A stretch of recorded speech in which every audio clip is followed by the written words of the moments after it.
The next generation of lawmakers in New York are working together to bridge the partisan divide. Generation Z and millennial lawmakers from both parties are forming the Future Caucus. These are electeds age 45 and younger who are focused on rising above political polarization. Kate Lisa spoke with caucus co-chairs about their plans. This sounds interesting, Kate. Tell us more. Susan, it is. The Future Caucus is new to New York politics, and while the caucus was formed last year, this is the first year that the caucus has met during the regular legislative session. And while details of their agenda are still being worked out for the year, lawmakers on both sides of the aisle, it's one thing is clear about this, lawmakers on both sides of the aisle are going to have to agree. Affordability, childcare, and the regulation of social media and artificial intelligence.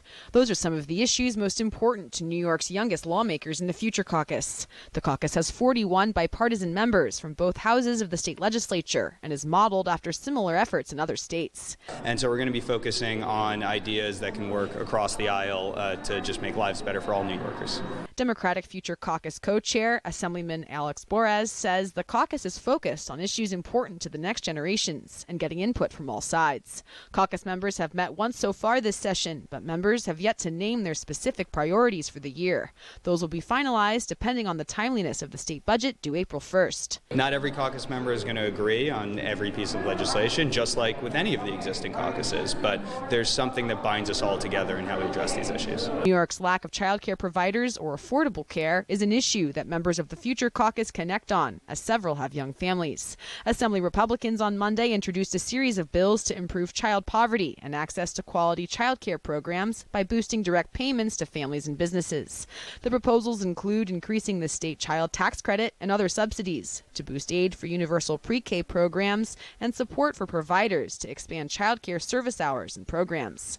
Now, any parent knows child care is not a want. Child care is not a luxury.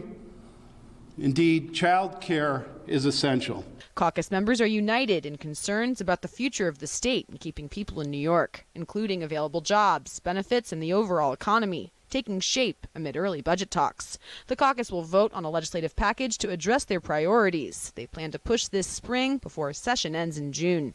Future Caucus Republican co-chair Assemblyman Ed Rah says the group has helped lawmakers on opposing sides of the political aisle get to know each other. A lot of things that we think people are for or against because it's a D to R thing, but it's not. Both parties struggle with hot-button issues like immigration, criminal justice, and others, issues the caucus will ease into over time. But caucus members hope their work will inspire future conversations about how to forge a path forward together. You know, what are the issues that you're dealing with in your district? I think that's a huge part of breaking through the partisan divide. New York is one of 34 states across the nation to have a Future Caucus program focused on the future vision of young lawmakers. Susan? So, Kate, it's almost the middle of March. The budget is due April 1st. Why hasn't the Future Caucus decided its legislative agenda for the year yet?